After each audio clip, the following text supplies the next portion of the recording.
Good morning. Good morning.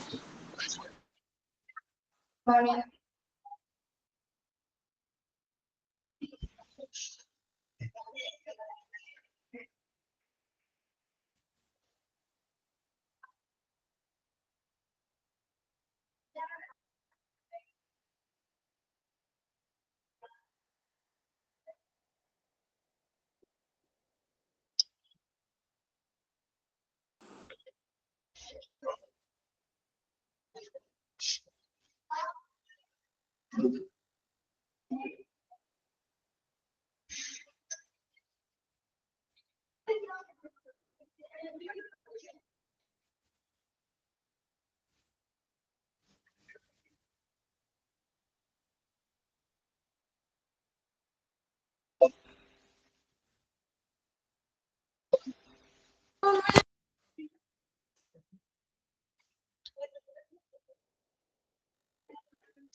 Good morning. കേൾക്കാൻ പറ്റുന്നുണ്ടോ?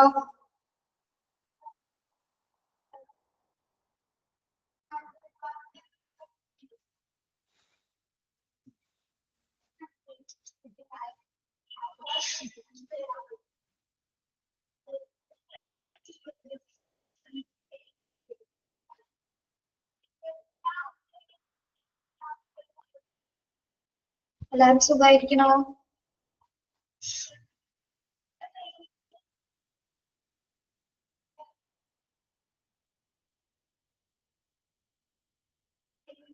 സുഖം.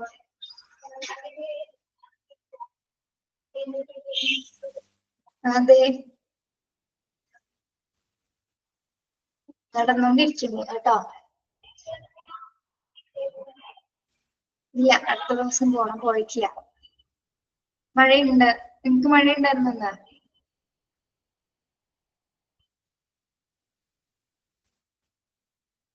അരുൺ,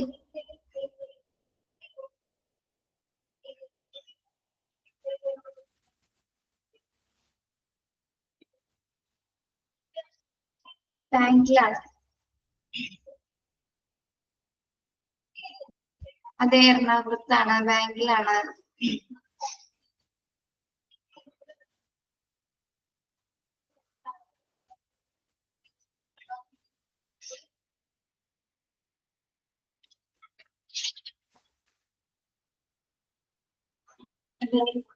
അതെ, ജസ്മിനി. ജസ്മിനി എവിടെ, സ്ഥലം എവിടെയാ?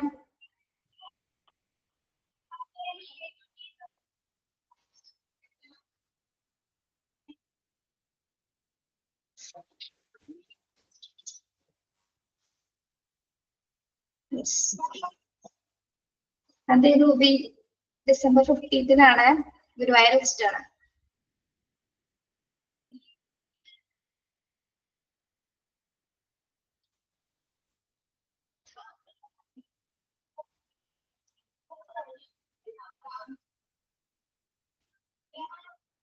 രൂപി ഗുരുവായൂരാണോ?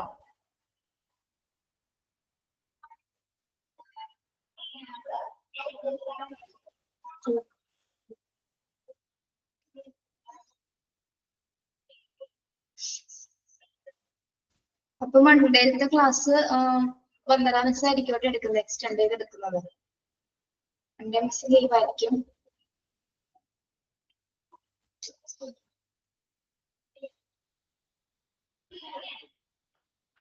Okay, very good morning to all. നമ്മൾ എവിടെ വരെ പഠിച്ചത്? പ്രോസസ് ഓഫ് ഹ്യൂമൻ റിസോഴ്സ് പ്ലാനിങ്ങിന്റെ 5 സ്റ്റെപ്പുകൾ പറഞ്ഞു അല്ലേ? നെക്സ്റ്റ് വരുന്നത്, thank you, manpower plan component. Manpower plan components. ഒരു മാൻ പവർ പ്ലാനിൽ എന്തെല്ലാം കമ്പോണൻസുകളാണ് അടങ്ങിയിരിക്കുന്നത്?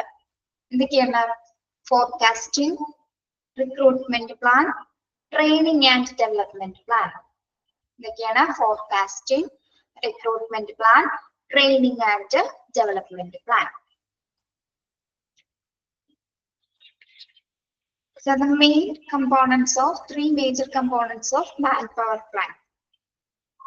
Forecasting, estimating future needs and stock taking of available resources in the organization.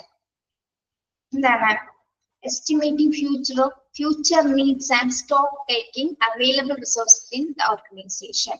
Forecasting എന്ന് പറയുമ്പോൾ എന്താണ്? ഒരു പ്രഡിക്ഷൻ ആണ് അല്ലെ, ഒരു പ്രവചനം പോലെയാണ്. അതായത് ഫ്യൂച്ചറിലെ ആവശ്യങ്ങൾ, അതായത് ഒരു ഓർഗനൈസേഷനിലെ മുന്നിൽ വരുന്ന ആവശ്യങ്ങൾ, അതായത് എന്താണ് തുടർന്ന് ഒരു പ്രസന്റ് കണ്ടീഷനിൽ മാത്രമല്ല ഭാവിയിലേക്കുള്ള ആവശ്യങ്ങളും കൂടി കണ്ടെത്തി അതിന്റെ റിസോഴ്സസ് ഒക്കെ സ്റ്റോക്ക് ചെയ്ത് വെക്കുന്നത് ഒരു പ്രോസസ്സ് തന്നെയാണ്, ഒരു മെയിൻ കമ്പോണന്റ് തന്നെയാണ് അല്ലെ. അതായത് ഭാവിയിലേക്കുള്ള റിസോഴ്സസുകൾ അവൈലബിൾ ആക്കി വെക്കുക, ആവശ്യാനുസരണം ഭാവിയിലേക്കുള്ള റിസോഴ്സസുകൾ അവൈലബിൾ ആയിരിക്കുക എന്നുള്ളതാണ് എന്ത് ഫോർകാസ്റ്റിംഗ് എന്ന് പറയുന്നത്. മാൻ പവർ പ്ലാനിങ്ങിന്റെ ഫസ്റ്റ് കമ്പോണന്റ് ആണ്. ഇതാണ് എസ്റ്റിമേറ്റിംഗ് ഫ്യൂച്ചർ നീഡ്സ് അല്ലെ, future needs and stock taking of available resources in the organisation. ഒരു ഓർഗനൈസേഷന് ആവശ്യമായ വിഭവങ്ങള് സ്റ്റോക്ക് ചെയ്ത് വെക്കുക, ഫ്യൂച്ചറിൽ ആവശ്യമായി വന്നേക്കാവുന്ന വിഭവങ്ങള് സ്റ്റോക്ക് ചെയ്ത് വെക്കുക എന്നുള്ളതാണ് ഫോർകാസ്റ്റിംഗ് എന്ന് പറയുന്നത്. ഓക്കെ,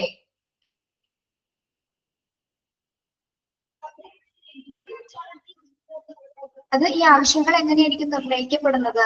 പ്രസന്റ് ഡാറ്റ അനുസരിച്ചായിരിക്കും. ഒരു ഓർഗനൈസേഷന്റെ പ്രസന്റ് ആയിട്ടുള്ള ഡാറ്റ കണ്ടീഷൻ അനുസരിച്ചായിരിക്കുള്ളൂ ഭാവിയിൽ എത്രത്തോളം കൂടി റിസോഴ്സസ് ആവശ്യമായി വന്നേക്കാമെന്ന് തീരുമാനിക്കപ്പെടുന്നു. അതായത് ഒരു പ്രഡിക്ഷൻ ആണ്, മേക്കിംഗ് പ്രഡിക്ഷൻ ബിറ്റ്വീൻ ഏതൊക്കെയാ, based on past and present data. Okay, present ഡാറ്റനെ നോക്കിയിട്ടാണ് ഭാവിയിലേക്ക് എന്താണ് ഫ്യൂച്ചറിൽ എന്തൊക്കെ ആവശ്യങ്ങൾ വരും എന്നുള്ള ഒരു കാര്യങ്ങൾ തീരുമാനിക്കപ്പെടും. Then recruitment plan. അതാണ് എന്താ recruitment plan. To meet the gap between internal resources and the estimated need by external recruitment. എന്താണ് recruitment plan? To meet the gap between the internal resources and the external need by external recruitment. എന്താണ് internal resources? Internal resources.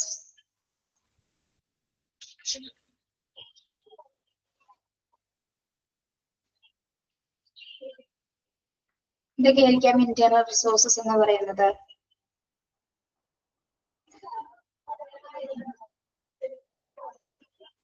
ആൾക്കാരെ തിരഞ്ഞെടുക്കുന്നതിന് വ്യക്തമായ ഒരു plan ഉണ്ടായിരിക്കും അല്ലെ. ഇൻസൈഡിൽ നിന്നും ഔട്ട്സൈഡിൽ നിന്നും ആൾക്കാരെ റിക്രൂട്ട് ചെയ്യുന്ന വ്യക്തമായ ഒരു റിക്രൂട്ട്മെന്റ് പ്ലാൻ ഉണ്ടായിരിക്കും. അതാണ് അവിടെ ഉദ്ദേശിക്കുന്നത് കേട്ടോ, റിക്രൂട്ട്മെന്റ് പ്ലാൻ എന്ന് പറയുന്നത്.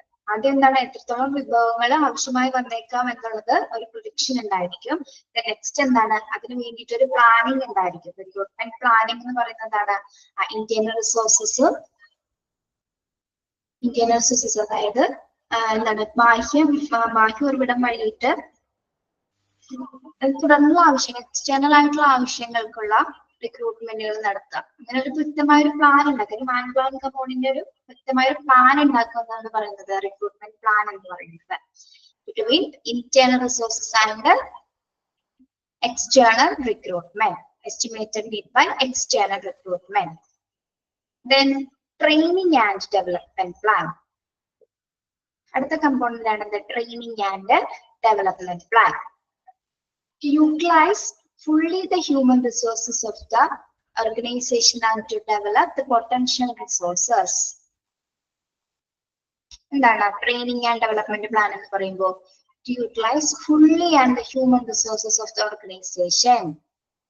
എന്താണ്, അതായത് മനുഷ്യവിഭവശേഷി പൂർണ്ണമായിട്ട് യൂട്ടിലൈസ് ചെയ്യാൻ സാധിക്കുന്ന തരത്തിൽ അല്ലെ, മനുഷ്യവിഭവശേഷി ഇങ്ങനെ പൂർണ്ണമായി വിനിയോഗിക്കാനുള്ള സാധ്യതകളും അതുപോലെ തന്നെ അത് വികസിപ്പിക്കാനുള്ള എന്താണ് മറ്റ് പൊട്ടൻഷ്യൽ റിസോഴ്സസുകളൊക്കെ കണ്ടെത്തുക. അതായത് പരിശീലനവും വികസന പ്ലാനുകളും തയ്യാറാക്കുക.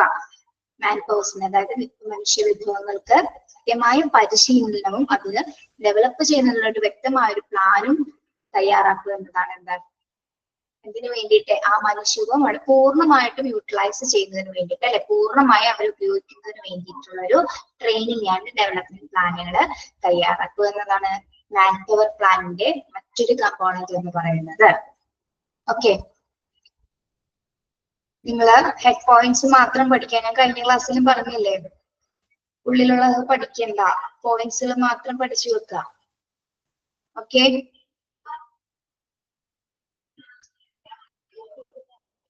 യെസ്. എന്തൊക്കെ കമ്പോണൻസ് ആണ് മാൻ പവർ പ്ലാനിങ്ങിലുള്ളത്? Forecasting, recruitment plan, training and developmental plan. Forecasting plan എന്ന് പറഞ്ഞാൽ ഫോർകാസ്റ്റിംഗ്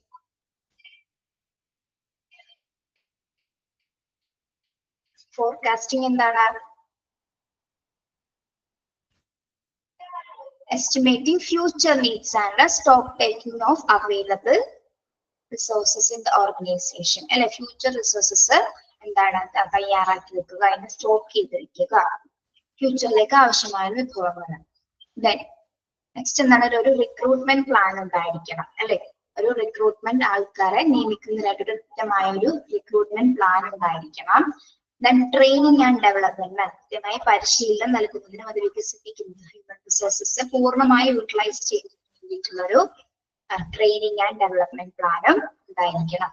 ഈ 3 കമ്പോണൻസ് ആണ് ഇതിൽ വരുന്നത്, മാൻ പവർ പ്ലാനിങ്ങിലെ പ്രധാന കമ്പോണൻസ് ആയിട്ട് വരുന്നത്. ഓക്കെ, ഒന്ന് വായിച്ചു നോക്കിയത്.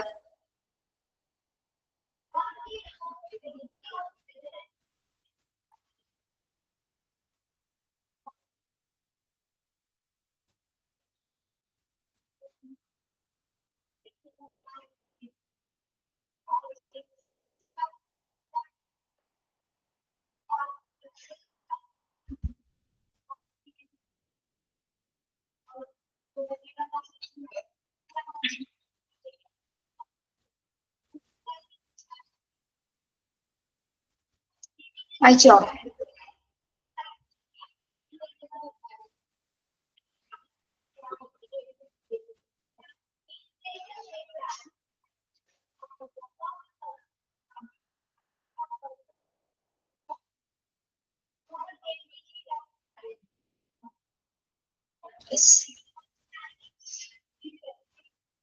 അടുത്തത് എന്താണ്? റിക്രൂട്ട്മെന്റ്. റിക്രൂട്ട് ചെയ്യാന്ന് പറഞ്ഞാൽ എന്താണ്? റിക്രൂട്ട് ചെയ്യുക. Recruiting means the discovering of talented applicants for actual or expected organizational vacancies. അല്ലെ? മാൻ പവർ അല്ലെ? അവിടെ തിരഞ്ഞെടുക്കുക എന്ന് പറയുന്നത്. റിക്രൂട്ട്മെന്റ് എന്ന് പറഞ്ഞാൽ എന്താണ്? എത്ര പേരെ അവരുടെ ടാലൻസ് അനുസരിച്ച് അവരുടെ ക്വാളിഫിക്കേഷൻ അനുസരിച്ചിട്ട് ഒരു വേക്കൻസിയില് എന്താണ് അവിടെ തിരഞ്ഞെടുക്കുക എന്ന് പറയുന്നത് എന്താണ്? ഏറ്റവും വലിയൊരു പ്രോസസ് തന്നെയാണ് റിക്രൂട്ട് ചെയ്യാൻ പറയുന്നത്. വ്യക്തമായ ഒരു പ്ലാനിങ് ഉണ്ടായിരിക്കണം. വളരെ സിസ്റ്റമാറ്റിക് ആയിട്ട് വേണം ഓരോ ജീവനക്കാരെയും തിരഞ്ഞെടുക്കേണ്ടത് അല്ലെങ്കിൽ റിക്രൂട്ട് ചെയ്യേണ്ടത്. ഓക്കെ, അപ്പൊ എന്താണ് റിക്രൂട്ട്മെന്റ് എന്ന് പറഞ്ഞാൽ അണ്ടർലൈൻ ചെയ്യാം. Recruitment is the process of attracting potential employees and encouraging them to apply for the jobs in an organization. Second point ആണ് recruitment is the process of attracting potential employees and encouraging them to apply for the jobs in an organization. എന്താണ് ഒരു recruitment എന്ന് പറഞ്ഞാല്?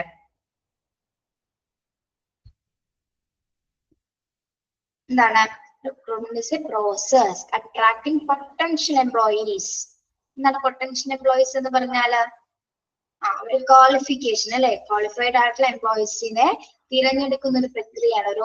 ഒരു ജോലി സ്ഥാപനത്തിലേക്ക് തിരഞ്ഞെടുക്കുന്ന ഒരു പ്രക്രിയയാണ് എന്ത്?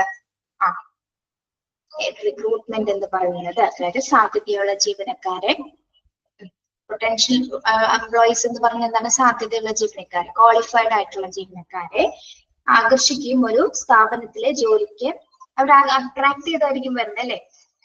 അവരുടെ താല്പര്യത്തിലായിരിക്കും ആ ഒരു ജോലിക്ക് അവർ അപ്ലൈ ചെയ്യുന്നത്. അവരുടെ ക്വാളിഫിക്കേഷൻ എത്രത്തോളം ഉണ്ടോ അതിനനുസരിച്ചിട്ടായിരിക്കും ആ കമ്പനി അവരെ തിരഞ്ഞെടുക്കുന്നത്. ഓക്കെ, അപ്പൊ അത്തരത്തില് സാധ്യതയുള്ള ജീവനക്കാരെ കണ്ടെത്തി അവരെ തിരഞ്ഞെടുക്കുന്ന ആ ഒരു പ്രോസസ് ആണ് എന്ത്? അവരെ തൊഴിലിലേക്ക് തിരഞ്ഞെടുക്കുന്ന ആ ഒരു പ്രോസസ്സിനെയാണ് നമ്മൾ എന്ത് പറയുന്നത്? റിക്രൂട്ട്മെന്റ് പ്രോസസ് എന്ന് പറയുന്നത്. ഓക്കെ, അത് ഇമ്പോർട്ടന്റ് ആണ്, അണ്ടർലൈൻ ചെയ്യണം കേട്ടോ. Recruitment is the process of attracting potential employees and encouraging them to apply for the jobs at organization.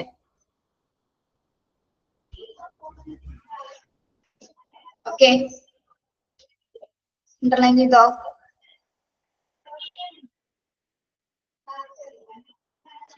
Yes, recruitment has been considered as the most important function of personnel administration. Because unless the type of people is not hired, even the best plans, organization charts and control system would not do much good. If it's positive in that it's pressurized people to apply for jobs to enhance the hiring ratio. ഇനി ഈ recruitment എന്ന process അല്ലെ? Recruitment എന്ന പ്രോസസ്സിൽ right പീപ്പിളിനെ എല്ലാം നമ്മൾ തിരഞ്ഞെടുക്കുന്നുണ്ടെങ്കിൽ അല്ലെ, അതായത് ക്വാളിഫൈഡ് ആയിട്ടുള്ള ആൾക്കാരെ എല്ലാം തിരഞ്ഞെടുക്കുന്നുണ്ടെങ്കിൽ എന്തായിരിക്കും അവിടെ നടക്കുന്നത്? അവിടുത്തെ ഓർഗനൈസേഷൻ പ്ലാനുകൾ, അവരുടെ ചാർട്ട് കൺട്രോൾ സിസ്റ്റത്തിനൊക്കെ എന്താണ് കൂടുതൽ ബുദ്ധിമുട്ടുകൾ ഉണ്ടാക്കാനുള്ള ചാൻസസ് ഉണ്ടായിരിക്കും അല്ലെ? അതായത് റൈറ്റ് പീപ്പിളിനെ എല്ലാം നമ്മൾ തിരഞ്ഞെടുക്കുന്നത്. കഴിവുള്ള അപേക്ഷകരെ അല്ലാത്തവരെയാണ് തിരഞ്ഞെടുക്കുന്നത്. എന്താ സംഭവിക്കുക? അതിൽ ശരിയായ ആൾക്കാരെ നമ്മൾ നിയമിച്ചില്ലെങ്കിൽ ആ ഓർഗനൈസേഷന്റെ അവസ്ഥ എന്തായിരിക്കും? അവിടുത്തെ ഫുൾ കൺട്രോൾ സിസ്റ്റം തകരാറുള്ള തരത്തിലായിരിക്കും അവരുടെ പ്രവർത്തനങ്ങൾ നടക്കുക. അപ്പൊ ഒരിക്കലും എന്താണ് റൈറ്റ് ആയിട്ടുള്ള അല്ലാത്ത പീപ്പിളിനും തിരഞ്ഞെടുക്കരുത് അല്ലെ? കറക്റ്റ് ആയിട്ടുള്ള ക്വാളിഫൈഡ് ആയിട്ടുള്ള ആൾക്കാരെ മാത്രമായിരിക്കണം അവിടെ തിരഞ്ഞെടുക്കേണ്ടത്. ഓക്കെ,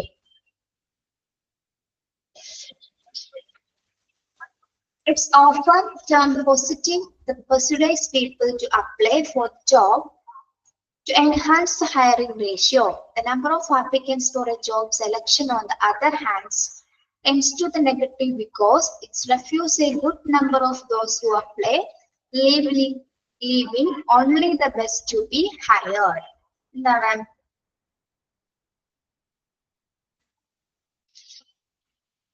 അപ്പൊ അങ്ങനെ ക്വാളിഫൈഡ് അല്ലാത്ത ആൾക്കാരെ നമ്മൾ തിരഞ്ഞെടുക്കാൻ പാടില്ല അല്ലെ. അപ്പൊ അതിന് എന്താണ്, ഇപ്പൊ ആൾക്കാർ അവിടുത്തെ കമ്പനിയുടെ ഒരു ചിലപ്പോൾ പോളിസീസ് ആയിരിക്കും അല്ലെങ്കിൽ മറ്റെന്തെങ്കിലും ഗുണങ്ങളായിരിക്കും അവർ അട്രാക്ട് ചെയ്യുന്നത്. അതിനനുസരിച്ചായിരിക്കും അവർ ചിലപ്പോൾ ആ ഒരു ഇത് കണ്ടിട്ടായിരിക്കും അപ്ലൈ ചെയ്യുന്നത്. അപ്പൊ ചിലപ്പോൾ ക്വാളിഫിക്കേഷൻ നോക്കാതെ തന്നെ അപ്ലൈ ചെയ്യുന്ന ആൾക്കാരുണ്ടായിരിക്കും. പിന്നെ എന്തെങ്കിലും തരത്തിലുള്ള സ്വാധീനങ്ങൾ വഴിയിട്ടേക്ക് ആൾക്കാർ റിക്രൂട്ട് ചെയ്യും. നമ്മൾ കണ്ടിട്ടില്ല, പൈസ കൊടുത്തിട്ട് കയറുന്ന ആൾക്കാരെ കണ്ടിട്ടില്ലേ ജോലിക്ക്, കണ്ടിട്ടില്ലേ നമ്മളാ കൈക്കൂലിയൊക്കെ കൊടുത്ത് ജോലിക്ക് കയറും.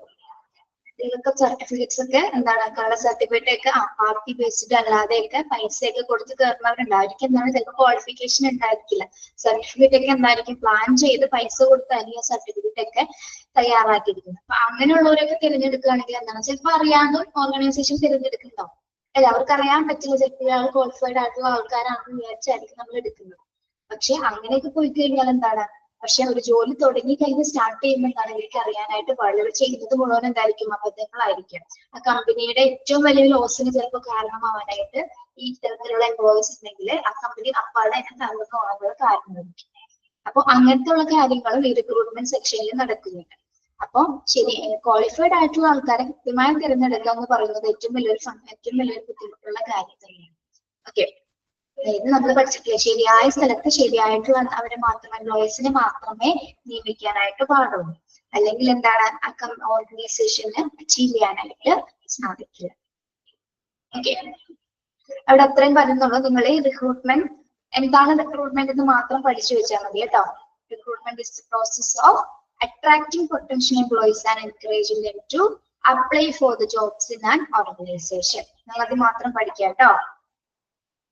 Okay. Underline ചെയ്തിരുന്നോ? Yes. Okay. അതാണ് റിക്രൂട്ട്മെന്റ് എന്ന ഭാഗം.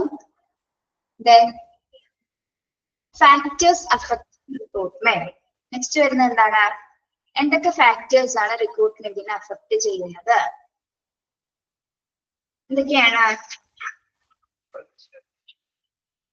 Size of the organization. Size of the organization. എന്താണ് സൈസ് ഓഫ് ദ ഓർഗനൈസേഷൻ എന്ന് പറഞ്ഞാല്?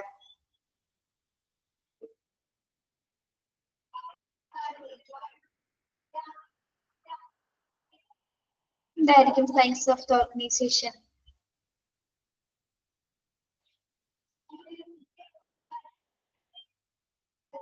യെസ്, അതിന്റെ ലാർജ് എന്നോ സ്മോൾ എന്നല്ലേ, വലുതാണോ ചെറുതാണോ ഉള്ളത് അത് റിക്രൂട്ട്മെന്റിന് ഡിപ്പെൻഡ് ചെയ്യും അല്ലെ. വലിയൊരു സ്ഥാപനമാണെങ്കിൽ അതിനനുസരിച്ചിട്ടായിരിക്കും ആൾക്കാരെ റിക്രൂട്ട് ചെയ്യുന്നത് അല്ലെ. അതുപോലെ തന്നെയാണ് കമ്പനി വാല്യൂ, കമ്പനിയുടെ യെസ് ചെറുത് വലുതെന്നത് തന്നെയാണ് തീരുമാനിക്കുന്നത് കേട്ടോ. ഇപ്പൊ വലിയൊരു കമ്പനി ആണെങ്കിൽ എന്താണ്, അവിടെ അതിനനുസരിച്ചുള്ള ജോലികളായിരിക്കും, അതിന്റെ അത്രയും ക്വാളിഫിക്കേഡ് ആയിട്ടുള്ള ആൾക്കാരെ ആയിരിക്കും നമ്മൾ സെലക്ട് ചെയ്യേണ്ടി വരിക. ഓക്കെ, അതാണ് സൈസ് ഓഫ് ദ. ചെറിയൊരു ഓർഗനൈസേഷൻ ആണെങ്കിൽ അതിന്റെ ക്വാളിഫിക്കേഷൻസ് മതിയായിരിക്കാം, ചെറിയൊരു നമ്പർ ഓഫ് പീപ്പിളിനെ മാത്രം നമുക്ക് സെലക്ട് ചെയ്താൽ മതി. വലിയൊരു കമ്പനി ആണെങ്കിൽ എന്താണ്, ജോലിക്കാരുടെ എണ്ണം കൂടുതലായിരിക്കും, തിരഞ്ഞെടുക്കുന്ന റിക്രൂട്ട് ചെയ്യുന്ന ആൾക്കാരുടെ എണ്ണം, അതുപോലെ ഇന്റർവ്യൂവിന് വരുന്ന ആൾക്കാർ ഒരുപാട് പേരുണ്ടാവും അല്ലെ. ചിലപ്പോൾ ഒരു 5 ഒഴിവിനൊക്കെ ഒരുപാട് ആൾക്കാർ വരുന്ന കണ്ടിട്ടില്ലേ നമ്മുടെ കമ്പനീസിലൊക്കെ ഒരു ഇന്റർവ്യൂവിന് വേണ്ടിയിട്ട്. നിങ്ങൾ ഇന്റർവ്യൂ അറ്റൻഡ് ചെയ്തവരാണോ, ചെയ്തിട്ടുണ്ടോ?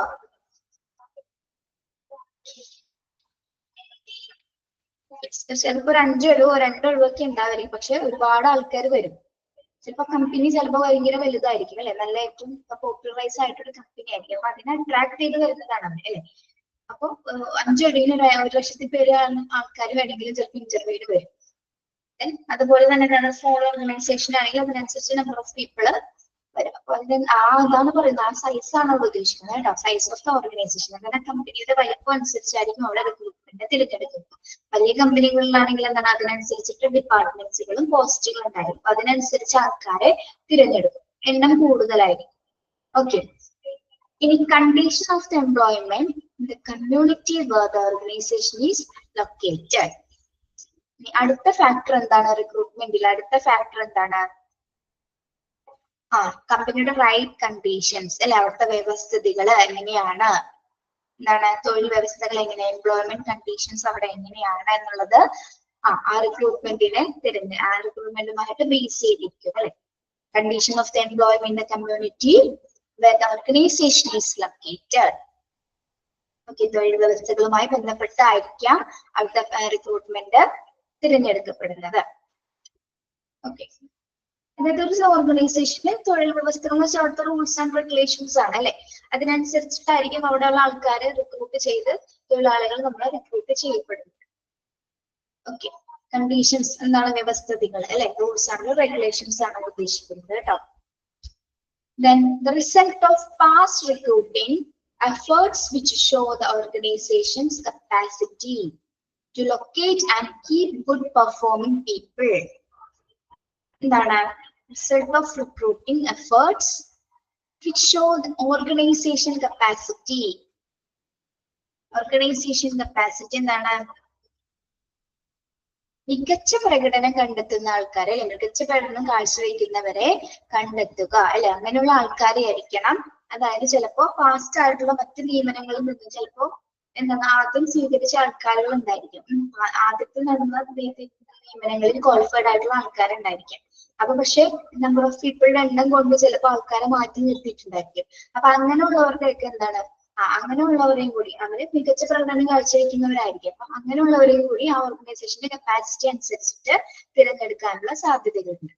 അതായത് പാസ്റ്റ് റിക്രൂട്ടിംഗ് എഫേർട്സ് എന്ന് പറഞ്ഞാൽ എന്താണ്? ആദ്യം ഒരു ഇന്റർവ്യൂ വെച്ച് കഴിഞ്ഞപ്പോ അതില് ഒരുപാട് ആൾക്കാർ വന്നിട്ടുണ്ടായിരിക്കാം. മനസ്സിലായോ? ഒരുപാട് ആൾക്കാരുണ്ടായിരിക്കാം, പക്ഷെ എല്ലാവരും ഒരേപോലെ തന്നെ ക്വാളിഫൈഡ് ആയിരിക്കും. പക്ഷെ അതിൽ കുറച്ച് പേരെ മാറ്റേണ്ടി വരും, കുറച്ച് പേരെ മാത്രം സ്വീകരിക്കാനായിട്ട് പറ്റുള്ളൂ. അപ്പൊ അങ്ങനെ മാറ്റി വെച്ച് ചിലപ്പോൾ ആപ്ലിക്കൻസുകൾ ഉണ്ടായിരിക്കും. അപ്പൊ അങ്ങനെയുള്ള ആൾക്കാരെ എന്താണ് ഒരു റിക്രൂട്ട്മെന്റ് നടത്തുന്ന സമയത്ത് എന്താണ് അവരെയും കൂടി സ്വീകരിക്കാനുള്ളൊരു, അവരെ സെലക്ട് ചെയ്യാനുള്ള ഒരു പ്രോസസ്സും കൂടി അവിടെ നടക്കുന്നുണ്ട്. അതാണ് ഒരു ഓർഗനൈസേഷന്റെ കപ്പാസിറ്റി എന്ന രീതിയിൽ പറയുന്നത്. ഗുഡ് പീപ്പിളിനെ, നന്നായിട്ട് പ്രകടനം കാഴ്ചവെക്കുന്നവരെ സെലക്ട് ചെയ്യാനായിട്ട് ആ ഒരു പാസ്റ്റ് റിക്രൂട്ട്മെന്റില് കണ്ടസ്റ്റൻസിന്റെയും അല്ലെങ്കിൽ എംപ്ലോയീസിന്റെയും കൂടി സെലക്ട് ചെയ്യുന്ന ഒരു കാര്യങ്ങൾ അവിടെ വരുന്നുണ്ടെന്നാണ് പറയുന്നത്. Okay, working atmosphere and salary benefit packages offered by the organization, which may influence turnover and demand future recruiting. അടുത്ത ഫാക്ടർ എന്താണ്? Working atmosphere and salary benefits. എന്താണ് working atmosphere and salary benefits packages?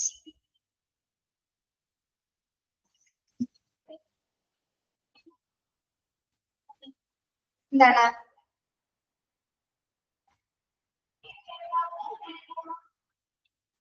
Work ചെയ്യുന്ന ചുറ്റുപാട്, അതുപോലെ തന്നെ അവരുടെ salary, benefit packages, മറ്റ് ആനുകൂല്യങ്ങളെല്ലാം തന്നെ എന്താണ്? മറ്റ് ആനുകൂല്യങ്ങളെല്ലാം തന്നെ എന്താണ്? എക്സ്പീരിയൻസ്ഡ് പേഴ്സൺ ആണോ അല്ലെ, അതുപോലെ തന്നെ എന്താണ് അവരുടെ ചുറ്റുപാട് എങ്ങനെയാണ്, അങ്ങനെയുള്ള കാര്യങ്ങളൊക്കെ എന്താണ് റിക്രൂട്ട് ചെയ്യുന്ന സമയത്ത് ES and PF അത്തരം കാര്യങ്ങളൊക്കെ എന്താണ് റിക്രൂട്ട് ചെയ്യുന്ന സമയത്ത് അഫക്ട് ചെയ്യുന്ന കാര്യങ്ങളാണ്, ഫാക്ടറുകളാണ്. Working atmosphere and salary and benefit package offered by the organization which may influence turnover and demand future recruiting. ഇപ്പൊ ആൾക്കാരെ നമ്മളിപ്പോ ജോലിക്ക് തിരഞ്ഞെടുക്കുന്ന സമയത്ത് തന്നെ എന്താണ് അവരെന്തെങ്കിലുമൊക്കെ ചിലപ്പോൾ ബ്രോഷറുകളോ അല്ലെങ്കിൽ മറ്റെന്തെങ്കിലും എൻക്വയറീസ് കണ്ടിട്ടായിരിക്കും അവർ അട്രാക്ട് ചെയ്ത് വരുന്നത്. അപ്പൊ അവരെ അട്രാക്ട് ചെയ്യുന്നതിന് വേണ്ടി എന്തൊക്കെ കൊടുത്തിട്ടുണ്ടാവും അവിടെ? അട്രാക്ടിങ് ആയിട്ടുള്ള അഡീഷണൽ ബെനിഫിറ്റ്സുകൾ കൊടുത്തിട്ടുണ്ടാവും അല്ലെ. പാക്കേജസ് ഉണ്ടായിരിക്കും, നല്ല സാലറി, നല്ല മറ്റ് ഫെസിലിറ്റീസ് ഒക്കെ അഫോർഡബിൾ ആയിട്ട് കൊടുത്തിട്ടായിരിക്കും അവര് ആ ഓർഗനൈസേഷനിലേക്ക് വരുന്നത്. ഓക്കെ, അപ്പൊ അതൊക്കെ ആ എംപ്ലോയീസിനെ അട്രാക്ട് ചെയ്യുന്ന തരത്തിലുള്ള ഒരു അവരുടെ ഒരു സ്ട്രാറ്റജീസ് ആണ്, തന്ത്രങ്ങളാണ്, ഓർഗനൈസേഷന്റെ തന്ത്രങ്ങളാണ് അതൊക്കെ. അപ്പൊ അങ്ങനെ ആകർഷിച്ചു വരുന്നവരുണ്ട്, അങ്ങനെ ആകർഷിച്ചു വരുന്ന ഒരുപാട് എംപ്ലോയീസ് ഉണ്ട്. Okay, next growth of rate of organization. Growth rate of organization ആണ് കേട്ടോ, വിത്തുന്നില്ല കേട്ടോ അവിടെ, വിത്തുന്നില്ല, വിത്തുന്നുള്ളത് വെട്ടണേ. Growth rate of organization. Growth rate of organization എന്താണ്?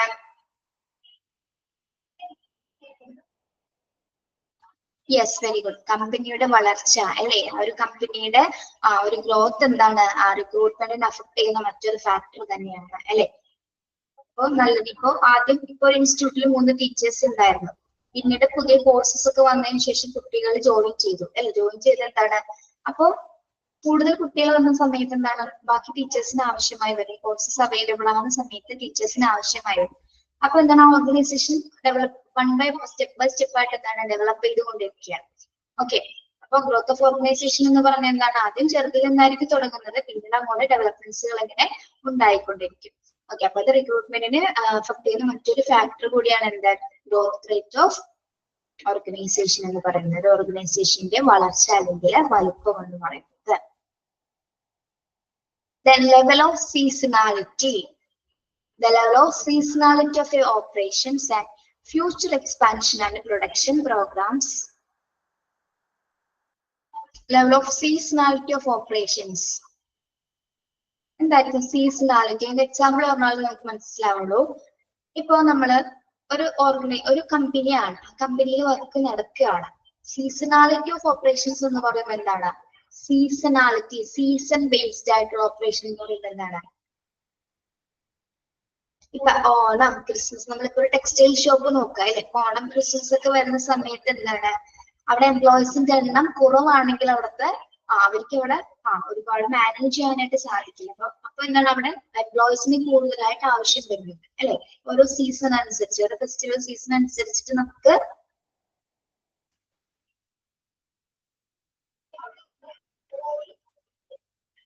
ഓക്കെ, മനസ്സിലായോ. അപ്പൊ എന്താണ്, ആ സമയത്ത് ആൾക്കാർ ആവശ്യമായിട്ട് വരാൻ നമുക്ക് ഇതുപോലത്തുള്ള സീസൺ ആയിട്ടുള്ള കണ്ടീഷൻസിൽ. അപ്പൊ എന്താണ്, അപ്പൊ കൂടുതൽ എംപ്ലോയീസിനെ ആ ഒരു സമയത്ത് റിക്രൂട്ട് ചെയ്യാണ്. കാരണം എന്താണ്, അവർക്ക് അന്ന് ആ സീസൺ തീരണ വരെ എന്താണ് എംപ്ലോയീസിന് അവിടെ ആവശ്യമുണ്ട് അല്ലെ, തൊഴിലാളികൾ അവിടെ ആവശ്യമുണ്ട്. അപ്പൊ അങ്ങനെ സീസണലായിട്ടും ആൾക്കാരെ റിക്രൂട്ട് ചെയ്യുന്നുണ്ട്, സീസൺ ബേസ്ഡ് ആയിട്ട്. ഇപ്പൊ നമ്മളിപ്പോ ഓണം ക്രിസ്മസ് ഒക്കെ ആവുമ്പോൾ എന്തെങ്കിലും ഈ സെയിൽസ്മാൻ ആവശ്യമുണ്ട് അതൊക്കെ പറഞ്ഞ് നമ്മൾ പരസ്യം കാണാറില്ലേ ബിസിനസ്സിലൊക്കെ.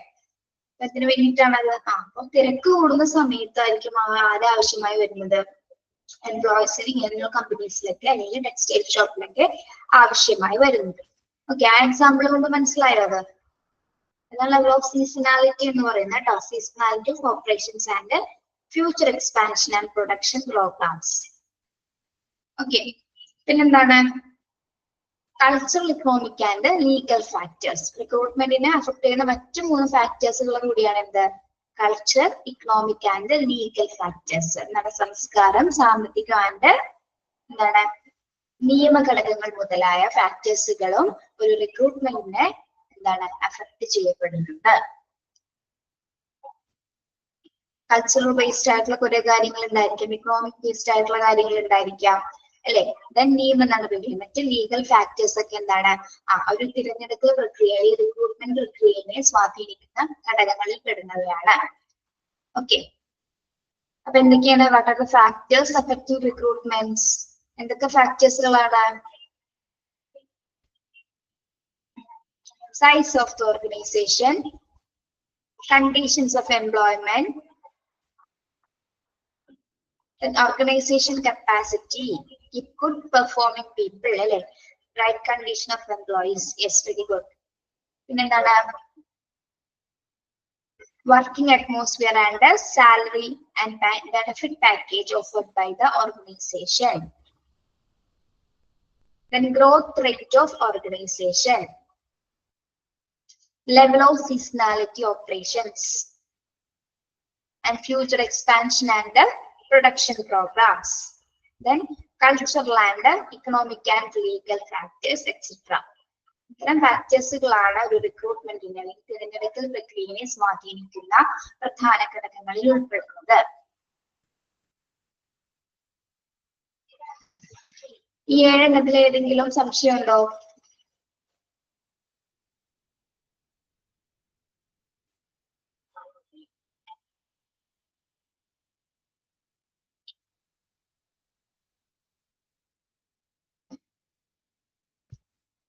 ഒന്ന് വായിച്ചു നോക്കിയേ, ഫാക്ടേഴ്സ് അഫക്റ്റിംഗ് റിക്രൂട്ട്മെന്റ് ഒന്ന് വായിച്ചു നോക്കി നിങ്ങള്.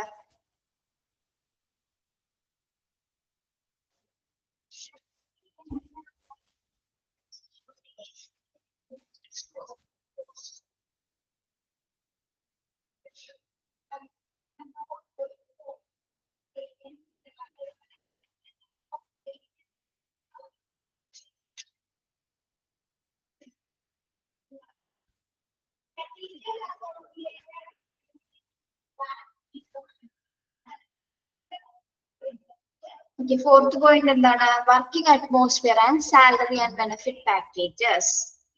അല്ല, ആൾക്കാരെ റിക്രൂട്ട് ചെയ്യുന്ന സമയത്ത് അവരെങ്ങനെയൊക്കെ ആയിരിക്കും നമ്മൾ സ്വാധീനിക്കുന്നത്?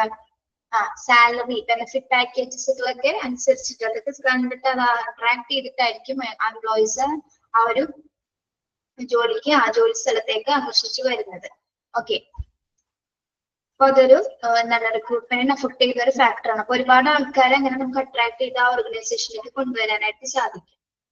ഓക്കെ, അല്ലാതെ വെറുതെ ഇന്ന സ്ഥലത്ത് ജോലിക്ക് ആവശ്യമുണ്ടെന്ന് പറഞ്ഞു കഴിഞ്ഞാൽ എന്താണ്, ആരും ജോലിയിൽ അപ്ലൈ ചെയ്യുന്നതിന് അല്ലെ, എന്തെങ്കിലും ബെനിഫിഷ്യൽ ആയിട്ട് അവർക്ക് കൊടുക്കുകയാണെങ്കിൽ, നല്ല അറ്റ്മോസ്ഫിയർ പ്രൊവൈഡ് ചെയ്യുമെങ്കിൽ മാത്രമായിരിക്കും ആര് എംപ്ലോയീസുകൾ അട്രാക്ട് ചെയ്ത് വരുന്നത്. ഓക്കെ, നെക്സ്റ്റ് പിന്നെന്താണ്?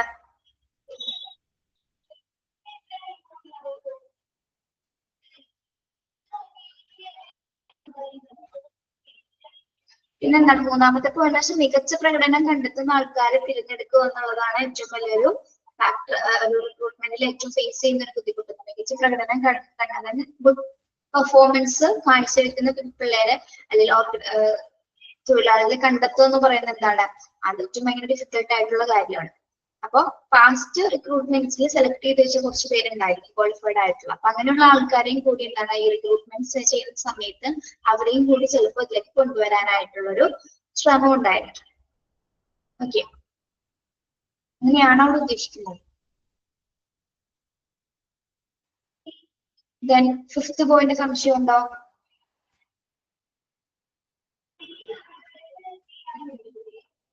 Sixth, level of seasonality operations എന്ന് പറഞ്ഞാൽ എന്താണ്? ഓരോ കമ്പനിയിലും അതിന്റെ സീസൺ അനുസരിച്ചിട്ടായിരിക്കും ആൾക്കാരെ നമ്മൾ തിരഞ്ഞെടുക്കുക. സീസൺ എന്ന് പറയുമ്പോൾ നമ്മൾക്ക് ഫെസ്റ്റിവൽ സീസൺസ് ഉണ്ടായിരിക്കും. ഓണം, വിഷു, ക്രിസ്മസ് എന്നൊക്കെ പറയുമ്പോൾ എന്താണ്, തിരക്കുള്ള സമയമാണ്. അങ്ങനെയുള്ള സമയത്ത് എന്താണ് എംപ്ലോയീസിന് ഏറ്റവും കൂടുതൽ ആവശ്യമായിട്ട് വരും അല്ലെ. ഒരുപാട് ജീവനക്കാരെ നമുക്ക് തിരഞ്ഞെടുക്കേണ്ടി വരുന്ന ഒരു സമയമാണ്.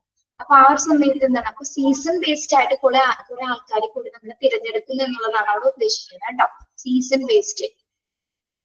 ഓക്കെ, അപ്പോ ഒരു ജോലി തുടങ്ങുന്ന സമയത്ത് ചിലപ്പോ ആ സമയത്ത് മാത്രമായിരിക്കില്ല തിരഞ്ഞെടുക്കുന്നത്, കുറച്ചുപേരെ സെലക്ട് ചെയ്ത് വെച്ചിട്ടുണ്ടായിരിക്കാം. പക്ഷെ ആ ഒരു സീസൺ എടുക്കുന്ന സമയത്തായിരിക്കും ചിലപ്പോൾ അവരെ ആ ഒരു ഡിപ്പാർട്ട്മെന്റിലേക്ക് മാറ്റുകയോ അല്ലെങ്കിൽ പുതിയ ആൾക്കാരെ തിരഞ്ഞെടുക്കുകയോ ചെയ്യും.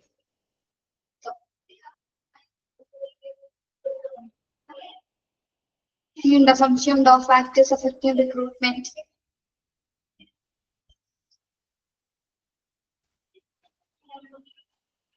Okay, next step on recruitment process. ഇനി എന്തൊക്കെ പ്രോസസ് ആണ് റിക്രൂട്ട്മെന്റിനുള്ളത്, എന്തൊക്കെ സ്റ്റെപ്സ് ആണുള്ളത്? ഒരു സ്ഥാപനത്തിലേക്ക് ജീവനക്കാരെ തിരഞ്ഞെടുക്കുന്ന എന്തെല്ലാം പ്രോസസ്സിലൂടെ, എന്തെല്ലാം സ്റ്റെപ്പിലൂടെയാണ് കടന്നു പോകുന്നത്? ഇവിടെ ഏകദേശം ഒരു റിക്രൂട്ട്മെന്റ് പ്രോസസ്സിന് 5 സ്റ്റെപ്സുകളാണ് ഉള്ളതെന്നാണ് പറയുന്നത്. 5 സ്റ്റെപ്സുകൾ. Personnel recruitment process. Personnel recruitment process consist of 5 elements. 5 elementsന്റെ അടിസ്ഥാനത്തിലാണ്, 5 സ്റ്റെപ്പുകളിലൂടെയാണ് എന്ത് തിരഞ്ഞെടുക്കുന്നത്, റിക്രൂട്ട്മെന്റ് പ്രോസസ്സുകൾ നടക്കുന്നത്, ജീവനക്കാരെ തിരഞ്ഞെടുക്കുന്ന പ്രക്രിയ നടക്കുന്നത്. ഓക്കെ, അതിൽ ഫസ്റ്റ് വരുന്നതാണ് എന്താ, റിക്രൂട്ട്മെന്റ് പോളിസി.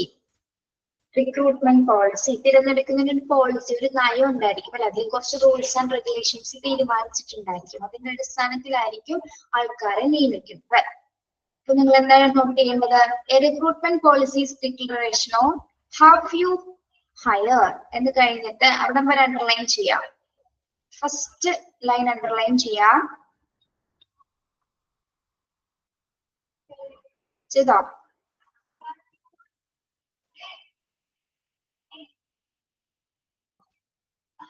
യെസ്. അപ്പൊ എന്താണ് റിക്രൂട്ട്മെന്റ് പോളിസിയിലാണ് ഡിക്ലെയർ ചെയ്തിരിക്കുന്ന കുറച്ച് കാര്യങ്ങളാണ് എന്ത്, ഈ 4 പോയിന്റ്സ് അല്ലെ, 4 ഘടകങ്ങളുടെ അടിസ്ഥാനത്തിലാണ് റിക്രൂട്ട്മെന്റ് പോളിസി തയ്യാറാക്കപ്പെട്ടിരിക്കുന്നത്. റിക്രൂട്ട്മെന്റ് പോളിസി എന്ന് പറയുമ്പോൾ കുറച്ച് റൂൾസ് ആൻഡ് റെഗുലേഷൻസ് ഇൻക്ലൂഡ് ചെയ്തിട്ടുണ്ടായിരിക്കും. ആ റൂൾസ് ആൻഡ് റെഗുലേഷൻസ് എന്താണെന്ന് മാത്രം നിങ്ങൾ നോക്കിയാൽ മതി കേട്ടോ. അപ്പൊ അതിനെ കുറിച്ച് ഈ റിക്രൂട്ട്മെന്റ് പോളിസിയുടെ ഭാഗമായിട്ട് 4 പ്രിൻസിപ്പിൾസ് വരുന്നുണ്ട്. എന്താണ്, എന്തൊക്കെയാണ് 4 principles?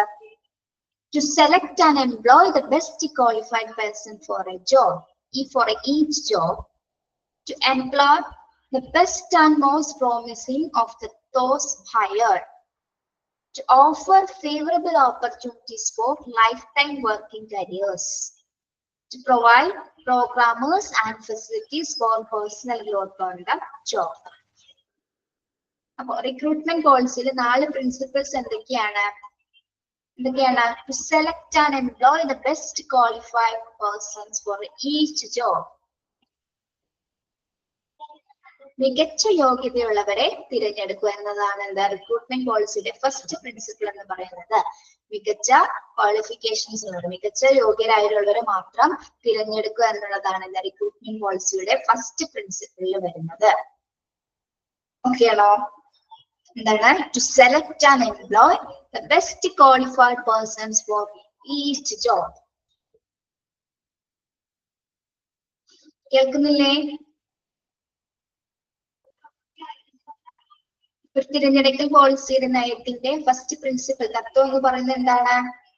To select and employ the best qualified person for each job. എന്ന് പറഞ്ഞാൽ എന്താ? മികച്ച യോഗ്യതയുള്ളവരെ തിരഞ്ഞെടുക്കുക എന്നതാണ് ആദ്യത്തെ തത്വം എന്ന് പറയുന്നത്. ഓക്കെ. സെക്കൻഡ് വൺ എന്താണ്? To employ the best and most promising of those hired. Second one എന്താണ്? To employ the best and most promising of those hired.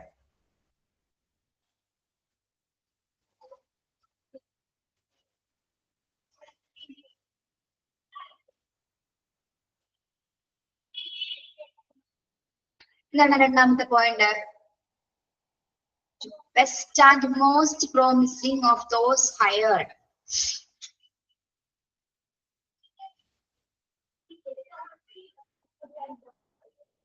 എന്താണ്?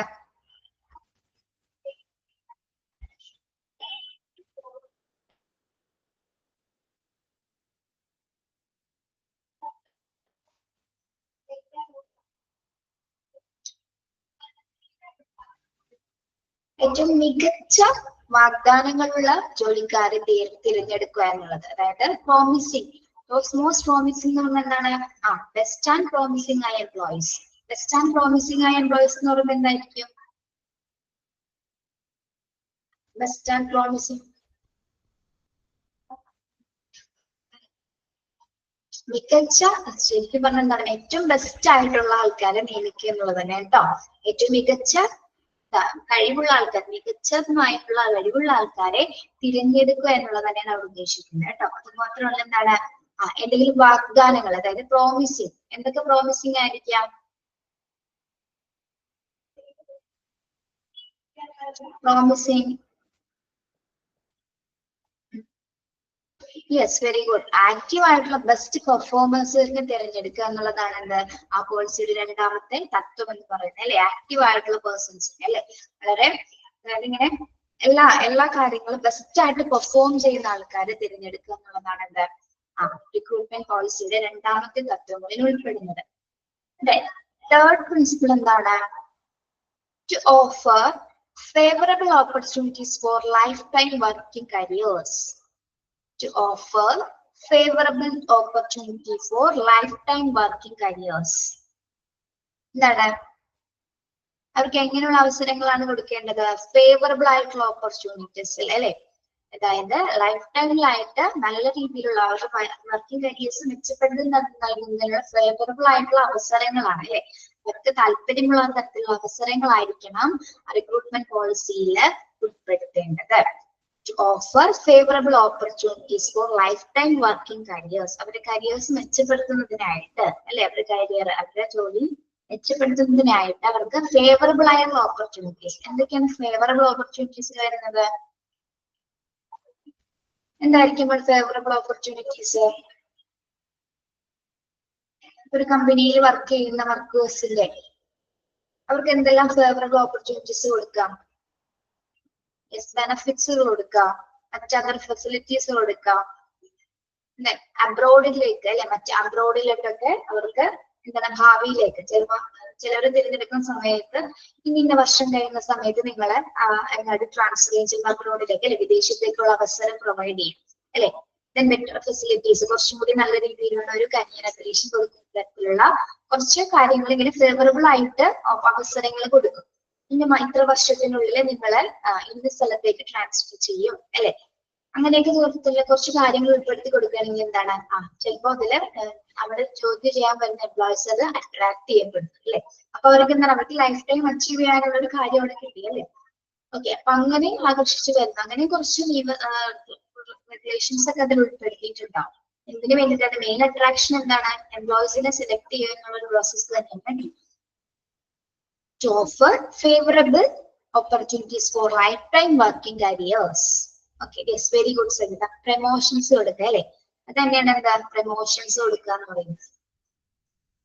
അപ്പൊ ആദ്യം അവരുടെ നിയമാവലിയിൽ ഇങ്ങനെ കാര്യങ്ങൾ കൊടുത്തിട്ടുണ്ടാവും. സിസ്റ്റമാറ്റിക്കലി കുറച്ച് കാര്യങ്ങൾ എഴുതി വെച്ചിട്ടുണ്ടാവും. ഞങ്ങള് ഇങ്ങനെയാണ് ഞങ്ങളുടെ പ്രവർത്തനങ്ങൾ, അത് ഇങ്ങനെ നിങ്ങൾ അച്ചീവ് ചെയ്ത് കഴിഞ്ഞിട്ടുണ്ടെങ്കിൽ നിങ്ങൾക്ക് ഇങ്ങനെ പ്രമോഷൻ ഉണ്ടാവും, ഇങ്ങനെ ട്രാൻസ്ഫർ ഉണ്ടായിരിക്കും, ഇന്ന തരത്തിലുള്ള പൊസിഷൻസിലേക്ക് നിങ്ങൾ മാറ്റും എന്നുള്ള കുറച്ച് കാര്യങ്ങൾ അവർക്ക് ഫേവറബിൾ ആയിട്ടുള്ള കാര്യങ്ങൾ അവർക്ക് ഇങ്ങനെ പറഞ്ഞു കൊടുക്കും. അതിനനുസരിച്ചിട്ടായിരിക്കും ആ ജോലിക്കാർ അവിടെ പെർഫോം ചെയ്യുന്നത്. ഓക്കെ, ദെൻ അവരുടെ പെർഫോമൻസിന്റെ അടിസ്ഥാനത്തിലാണ്, നന്നായിട്ട് പെർഫോം ചെയ്താൽ മാത്രമായിരിക്കും അവരെന്ത് ചെയ്യുന്നത് ട്രാൻസ്ഫറിങ്ങോ അല്ലെങ്കിൽ മറ്റ് ബെസ്റ്റ് ഫെസിലിറ്റീസിലേക്ക് അവരെ മാറ്റപ്പെടുന്നു. ഓക്കെ, അതാണ് തേർഡ് പ്രിൻസിപ്പിൾ എന്ന് പറയുന്നത്. ദെൻ ഫോർത്ത് എന്താണ്? To provide programmers and facilities for personal growth on the job. നാലാമത്തെ പ്രിൻസിപ്പിൾ എന്താണ്? നാലാമത്തെ പ്രിൻസിപ്പിൾ എന്താ? To provide programs and facilities for personal growth on the job. Recruitment പോളിസിയിലെ മറ്റൊരു തത്വം എന്ന് പറഞ്ഞാൽ എന്താണ്? To provide programmers and facilities for personal growth. എന്തായിരിക്കാം? Personal growth on the job. Organization programmes നടത്തുക അല്ലെ, ഇതിനു വേണ്ടിയിട്ട് അവിടുത്തെ വർക്ക് ചെയ്യുന്ന പേഴ്സണൽ അവരുടെ പേഴ്സണൽ ഗ്രോത്തിന് വേണ്ടിയിട്ട്, അവരുടെ എംപ്ലോയീസിന്റെ പേഴ്സണൽ ഗ്രോത്ത് മെച്ചപ്പെടുത്തുന്നതിന് വേണ്ടിയിട്ടുള്ള പ്രോഗ്രാംസുകൾ ആൻഡ് ഫെസിലിറ്റീസ് കണ്ടക്ട് ചെയ്യുക, പ്രൊവൈഡ് ചെയ്യുക. ഓക്കെ, ഓർഗനൈസേഷൻ മെയിൻ ലക്ഷ്യം എന്ന് പറയുന്നത് ഓർഗനൈസേഷൻ മെച്ചപ്പെടുത്തുക എന്ന് പറയുന്നത്. പക്ഷെ മെച്ചപ്പെടണമെങ്കിൽ എന്താണ്? ഈ മാൻ പവർ അല്ലെ, ഈ ചെയ്യുന്ന ഹ്യൂമൻ റിസോഴ്സിന്റെ പ്രവർത്തനങ്ങൾ കൂടുതൽ ബെനിഫിഷ്യൽ ആയിട്ട് കൊടുത്താൽ മാത്രമേ അവരെ ആ ഒരു ഓർഗനൈസേഷനിൽ വർക്ക് ചെയ്യുള്ളൂ അല്ലെ. അപ്പൊ അതിനൊക്കെ വേണ്ടിയിട്ടാണ് ഇത്തരത്തിലുള്ള പ്രോഗ്രാംസും ഫെസിലിറ്റീസ് ഒക്കെ പ്രൊവൈഡ് ചെയ്യുന്നത്. Okay, provide programmers and facilities for personal growth on the job. Okay, അപ്പൊ എന്തൊക്കെയാണ് റിക്രൂട്ട്മെന്റ് പോളിസിയുടെ പ്രധാനപ്പെട്ട പ്രിൻസിപ്പിൾസ്? എന്തൊക്കെയാണ് റിക്രൂട്ട്മെന്റ് പോളിസീസ് എന്ന് പറഞ്ഞാൽ എന്താണ്? കുറച്ച് ഡിക്ലറേഷൻ, കുറച്ച് റൂൾസ് ആൻഡ് റെഗുലേഷൻസ് അടങ്ങിയിരിക്കുന്ന ഒരു രേഖാരൂപമുള്ള ഒരു റിട്ടേൺ ഫോം ആണ് എന്താ റിക്രൂട്ട്മെന്റ് പോളിസീസ് എന്ന് പറയുന്നത്. നമ്മൾ നേരത്തെയൊക്കെ പഠിച്ച പോലെ തന്നെ. അപ്പൊ അതിൽ പ്രധാനമായും 4 പ്രിൻസിപ്പിൾസിന്റെ അടിസ്ഥാനത്തിലാണ് ഇത് റിക്രൂട്ട്മെന്റ് പ്രോസസ്സുകൾ നടക്കുന്നത്. ഫസ്റ്റ് എന്താണ്? ഫസ്റ്റ് അവരുടെ ക്വാളിഫിക്കേഷൻ അനുസരിച്ചിട്ടാണ് ഓരോ ജോലിയിലും ഓരോരുത്തരെയും തിരഞ്ഞെടുക്കുന്നത്. To select and employ best qualified persons for each job അല്ലെ, യോഗ്യരായിട്ടുള്ള മികച്ച യോഗ്യതയുള്ളവരെയാണ് തിരഞ്ഞെടുക്കേണ്ടത്. പിന്നെന്താണ്? To employ the best and most promising of those hired. എന്താണ്? മികച്ച രീതിയിൽ പെർഫോം ചെയ്യുന്ന ഏറ്റവും ബെസ്റ്റ് ക്വാളിഫിക്കേഷൻ ഉള്ള, ബെസ്റ്റ് ആയിട്ട് പെർഫോം ചെയ്യുന്ന ആക്റ്റീവ് ആയിട്ടുള്ള എംപ്ലോയീസിനെ മാത്രം സെലക്ട് ചെയ്യുക അല്ലെ. Then most promising, best and most promising was hired. Then third principle എന്താണ്? To offer favorable opportunities for lifetime working careers and provide programmers and facilities for personal growth on the job.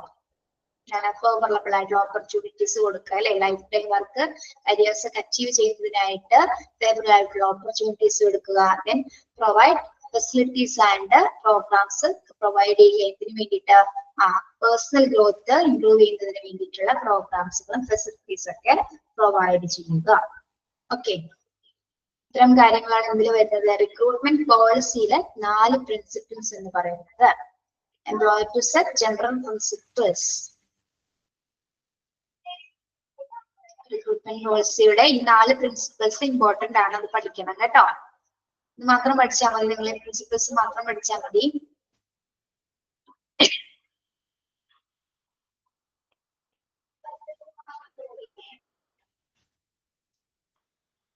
കൂടി എന്ന് പറയട്ടെ. Recruitment organisation. Recruitment policy പറഞ്ഞു. Organisation എങ്ങനെയാണ്? There is no general procedure for hiring new staff which is applicable to all business enterprises. എന്താണ്? എല്ലാ ബിസിനസ്സിനും എന്താണ് ഈ തൊഴിലാളികളെ തിരഞ്ഞെടുക്കുന്ന ഒരു പ്രത്യേകമായിട്ടൊരു നിയമാവലികളൊന്നും തന്നെ ഇല്ല അല്ലെ. അവർക്ക് ഒരു സ്ട്രക്ചേർഡ് ആയിട്ടൊരു ഫോം ഉണ്ട്. അതിന് പ്രത്യേകമായിട്ടൊന്നും എന്താണ് പുതിയ ഒരു സംവിധാനങ്ങളൊന്നും ചിട്ടപ്പെടുത്തില്ല. അവർക്ക് എങ്ങനെയാണോ തിരഞ്ഞെടുക്കുന്നത് അതുപോലെ തന്നെയാണ് എന്താണ് നമ്മൾ ഒരു ജോലിക്ക് ആവശ്യമുണ്ടെന്ന് പറഞ്ഞ ആൾക്കാരെ കണ്ടെത്തുക, അതിനനുസരിച്ച് സെലക്ഷൻ പ്രോസസ്സുകൾ, റിക്രൂട്ട്മെന്റ് പ്രോസസ്സുകൾ എടുക്കുക. അതൊക്കെ നേരത്തെ തീരുമാനിച്ചു വെച്ചിരിക്കുന്ന കാര്യങ്ങളാണ്. അതിന് പ്രത്യേകമായിട്ടൊരു എന്താണ് ജനറൽ പ്രൊസീജിയേഴ്സ് ഒന്നും അതിൽ വരുന്നില്ല. ഓക്കെ, അവിടെയുള്ള ജോലി സ്ഥാപനത്തിലുള്ള ആ ഹെഡുകൾ തന്നെയായിരിക്കും അതില്, അവിടുത്തെ യൂണിയൻസിലെ ഹെഡുകൾ തന്നെയായിരിക്കും ആ ജോലിയിലെ ആൾക്കാരെ തിരഞ്ഞെടുക്കുന്നത്. പ്രത്യേകമായ ജനറൽ പ്രൊസീജിയർ അവിടെ ഇല്ല. Okay, each enterprises has its customised procedures.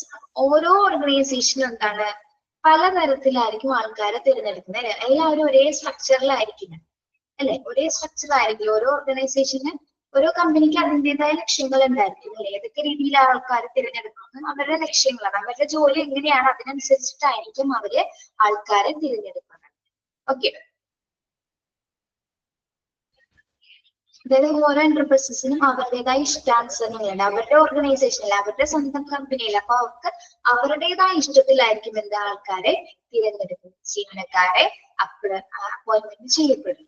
Okay, അപ്പൊ അവരുടേതായ രീതിയിലുള്ള ഇന്റർവ്യൂ ടെക്നിക്സുകളായിരിക്കാം, റിക്രൂട്ട്മെന്റ് രീതികളായിരിക്കാം. ഓരോ കമ്പനിക്കും ഒരേപോലെ അല്ല, എല്ലാവർക്കും ഡിഫറെന്റ് ആയിട്ടുള്ള ആസ്പെക്ട്സിലായിരിക്കും, ഡിഫറെന്റ് ആയിട്ടുള്ള റൂൾസിലായിരിക്കും എല്ലാവരും ജീവനക്കാരെ തിരഞ്ഞെടുക്കുന്നത്.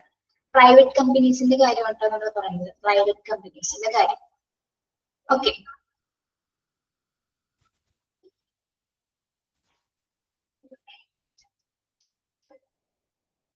അപ്പൊ അങ്ങനെ each enterprise has customized procedure which brings is the desired quantity and the quality of manpower at the minimum possible cost.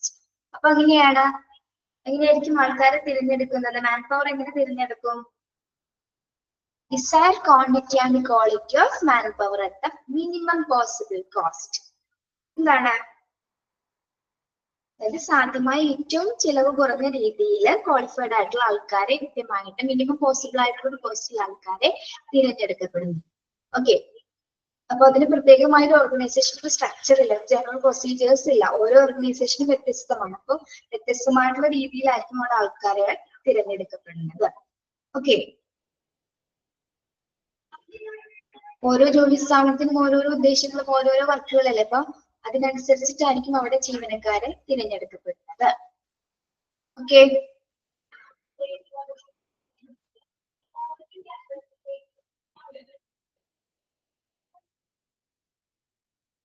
നിങ്ങൾ പോയോ? കേൾക്കുന്നില്ലേ? ഇത്രയും മതിയെന്ന് കേട്ടോ. റിക്രൂട്ട്മെന്റ് ഓർഗനൈസേഷൻ വരെ വായിച്ചിട്ട് വരാം കേട്ടോ അടുത്ത ക്ലാസ്സില്.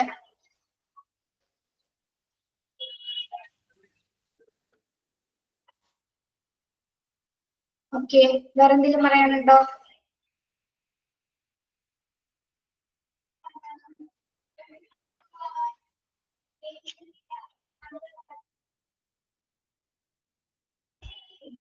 ഓക്കെ, വേറെ ഒന്നും ഇല്ലെങ്കിൽ ലീവ് ചെയ്തോളൂ കേട്ടോ. Thank you. Okay, thank you ഡോ. ഇനി ഇതിങ്ങനെ പറയല്ലേ, എനിക്ക് എന്തോ പോലെ അവിടെ.